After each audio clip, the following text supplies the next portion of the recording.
Mangalya shopping mall ఇప్పుడు Dilsukhnagar main road లో July 17న గ్రాండ్ ఓపెనింగ్. పురుషోత్తం రెడ్డి గారు, నిజంగా ఒక బాధాకరమైన విషయం ముద్రగడ పద్మనాభం గారు చనిపోవటం అనేది. సో ఆయన చివరి స్టేజ్లో కూడా చాలా విషయాలు వైఎస్ఆర్ కాంగ్రెస్ పార్టీతో తనకున్న అనుబంధం కానీ వచ్చిన తర్వాత ఏ రకంగా వైఎస్ఆర్ కాంగ్రెస్ పార్టీలో ఆయన ఇమడగలిగారు. సో అంటే కాపు నగధీరుడిగా మనం మాట్లాడుకుంటాం ఆయన్ని. సో ఆ వ్యక్తిత్వం ఉన్న వ్యక్తిని ఆయన విషయంలో కూటమి నేతలు నిజంగా ఆయనకు మానసిక ప్రశాంతతనిస్తూ పంపించారని అనుకోవాలా, లేకపోతే నిజంగా ఆయన చనిపోయిన తర్వాత కూడా ఒక రాజకీయం చేస్తూ ముందుకెళ్లారని అనుకోవాలా? ఏ రకంగా చూడాలని అంటారు? ముద్రగడ పద్మనాభ గారు మరణించడం ఆంధ్రప్రదేశ్ రాజకీయాల్లో, ముఖ్యంగా వాల్యూస్ పాటించే రాజకీయాలకు, వ్యక్తిత్వాన్ని పాటించాలనుకునే రాజకీయాలకు తీరని లోటు. ఆయన మాట మీద నిలబడే వ్యక్తి తను చేసే ప్రతి ప్రయత్నంలో వ్యక్తిగత ప్రయోజనాల కన్నా సామూహిక ప్రయోజనాలకే ఎక్కువ ప్రయారిటీ ఇచ్చే వ్యక్తి. ఆ క్రమంలో తన రాజకీయ భవిష్యత్తును కూడా చాలా సందర్భాలు నష్టపోయిన పరిస్థితి. అలాంటి వాల్యూస్ ఉన్న వ్యక్తి మన నుంచి దూరం అయ్యాడు. అయితే కొంతమంది వ్యక్తులకు కొన్ని ప్రత్యేకతలు ఉంటాయి. అంటే వాళ్ళ జీవితాంతరం పోరాటం ఎదురెతులే ఉంటాయి. మరణించిన తర్వాత కూడా అదే పరిస్థితి కూడా ఉంటాయి. అంటే ఎదుర్కోవడమే. కాబట్టి జీవితాంతరం ప్రశ్నలు, విమర్శలు, అవహేళనలు అన్ని చూస్తూనే వచ్చాడు. అందులోనే ఆయన రాటుదేలాడు. ఆయన వ్యక్తిత్వం గొప్పగా తయారు కావడానికి ఎదురైతే సాఫీగా జీవితం జరిగిపోయింటే ఆయన చాలా మంది రాజకీయ నాయకులు ఒకడుగా ఉండేవాడు. ఆయన ప్రతిదీ కాపు రిజర్వేషన్ ఉద్యమం, వైసీపీలో ఒక ప్రయాణం, వైసీపీలో సమస్య, మళ్ళీ కుటుంబంలో కుమార్తె, ప్రతిదీ కూడా ఎమోషనల్ గా ఇబ్బంది పడుతూనే వచ్చాడు. అక్కడి నుంచి ప్రతి సందర్భాల్లో ఒక అడుగు ముందుకేస్తూ వచ్చాడు. చనిపోయిన తర్వాత కూడా అదే క్రైసిస్. కుమార్తె రావడం, గందరగోళం, జగన్మోహన్ రెడ్డి గారు ఆప్యాయత, వారిపైన గౌరవం, దానిపైన ట్రోలింగ్, ఇవన్నీ చూసినప్పుడు కొంతమంది వ్యక్తులు అంతా అట్లే జీవితకాలం బతికిన తర్వాత, చనిపోయిన తర్వాత కూడా కానీ ఈ మొత్తం ఎపిసోడ్ లో ప్రతి సందర్భంలో ఎపిసోడ్ అయిన తర్వాత రాజకీయంగా ఆయన నష్టపోయినచ్చు, కానీ వ్యక్తిత్వం పెరుగుతూనే వచ్చింది. కాబట్టి చనిపోయిన తర్వాత ఈరోజు రాష్ట్రంలో ప్రతి ఒక్క కాపు అని కూడా అన్నాం. ఆంధ్రప్రదేశ్ లో రాజకీయ అవగాహన ప్రతి ఒక్కరు రాజకీయాలకు అతీతంగా ఆయన శ్రద్ధాంజలి ఘటించే పరిస్థితి రావడం. ఆయన ప్రయాణం వైసీపీలో చాలా స్వల్ప కాలమే, సుదీర్ఘ కాలమే కాదు. కానీ వైసీపీలో ప్రతి కార్యకర్త, పార్టీ ఏమి పిలిపిలా మీరు చేయండి అని, కానీ ప్రతి కార్యకర్త మా పెద్ద ఆయన పోయాడని ఓన్ చేసుకోవడం.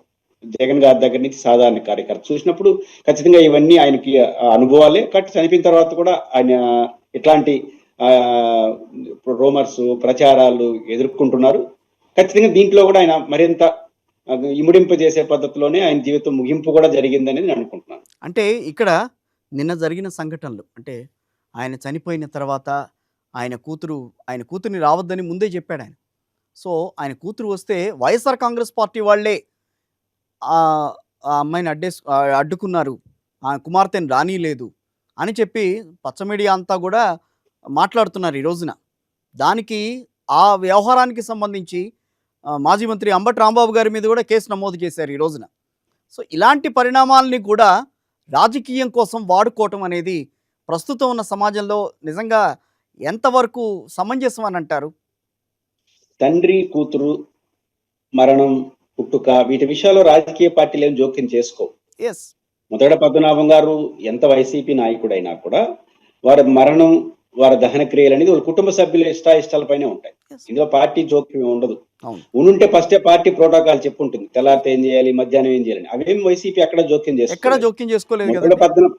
ముద్రగడ పద్మనాభం గారి మరణం తర్వాత వారికి ఉన్నటువంటి రిలేషన్స్ ని, సంతాపాన్ని, గౌరవాన్ని ప్రదర్శించే వరకే పార్టీ పరిమితమైంది. జగన్ గారు కూడా ఎక్కడ ఆయన ఉన్న గౌరవాన్ని ప్రదర్శించాడు తప్ప ఏం జరగబోతుంది రేపు చెప్పలేదు. చివరికి ఆ జిల్లా కమిటీ కానీ, రాష్ట్ర నాయకత్వం కానీ ఉదయం నుంచి మధ్యాహ్నం వరకు ఆ ప్రోగ్రామ్స్ ఎలా ఉంటాయి, ఎప్పుడు వస్తుంది పార్థివ దేహం, ఇవన్నీ నేను చెప్పలేదు. వాళ్ళ కుటుంబ సభ్యులు నిర్ణయించుకున్నారు. ఆయన వైసీపీలో చేరినాడు కాబట్టి వైసీపీలో అయి ఉండొచ్చు వాళ్ళ కుటుంబ సభ్యులు కూడా.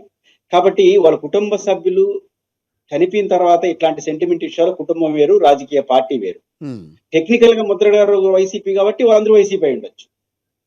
వైసీపీ కావడం అనేది ఒక సాంకేతిక పరమైన అంశం తప్ప కుటుంబం, బంధువులు, స్నేహితులతోనే అది మొత్తం వ్యవహారం నడిచింది. అక్కడ రియాక్షన్స్ అన్ని బంధువులుగా, కుటుంబ సభ్యులుగా చూస్తామే తప్ప వైసీపీగా చూడలేరు. ఇది మొదటి అంశం. అంటే అక్కడ మొత్తం వైసీపీ అంతా ఆడనే ఉంటుంది, ఇంకెక్కడ ఉంటుంది? వాళ్ళ ముఖ్యమైన నాయకుడు చనిపోయినప్పుడు పార్టీ అక్కడే ఉండకుండా ఎక్కడ ఉంటుంది? జగన్ గారితో సహా అక్కడికి వచ్చారు.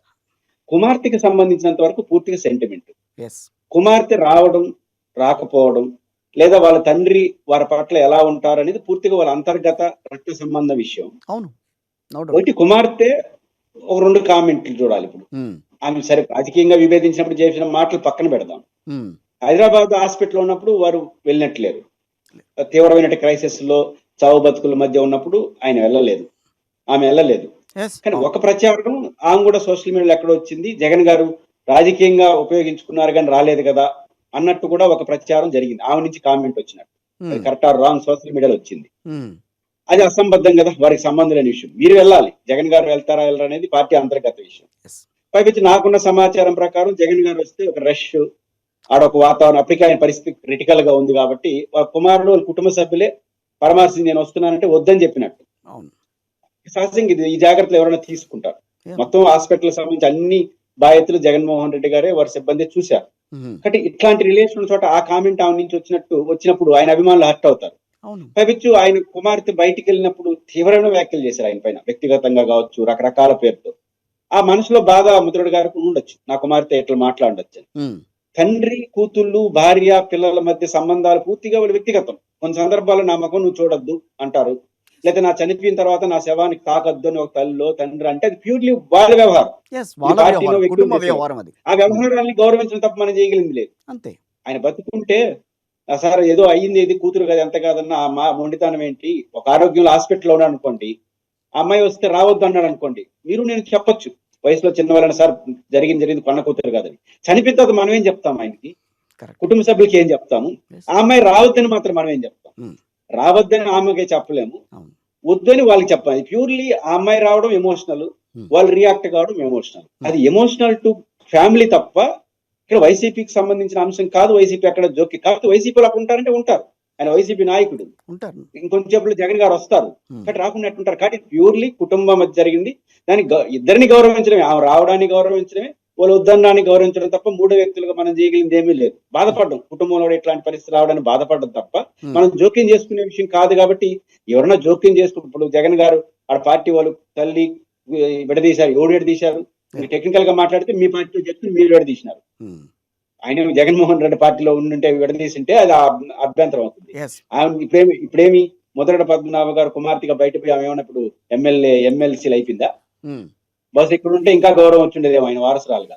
పాయింట్ ఏంటంటే ఆమెని విడదీసిన పని ఆమె చేసుకుంది. అది ప్యూర్లీ వాళ్ళ ఇష్టం, వాళ్ళు వెళ్ళడాన్ని నేను తప్పట్ను. ముద్రగడ గారికి రాజకీయంగా విభేదించడం అంటే రాజకీయం కాదు కదా, తండ్రి కూతురు కూడా విభేదించినట్టే. మీరు విడగొట్టుకున్నారు, ముద్రగడ గారు బాధపడ్డాడు, అది ప్యూర్లీ తండ్రి కూతురుగా మీ వ్యవహారం. కానీ విడగొట్టింది మీరే కదా, మీ సొంత నిర్ణయాలతో విడగొట్టుకోబోయింది కదండి. ఆ తర్వాత ఇంక వైసీపీ పాత్రే ఉంది ఇక్కడ. అవును,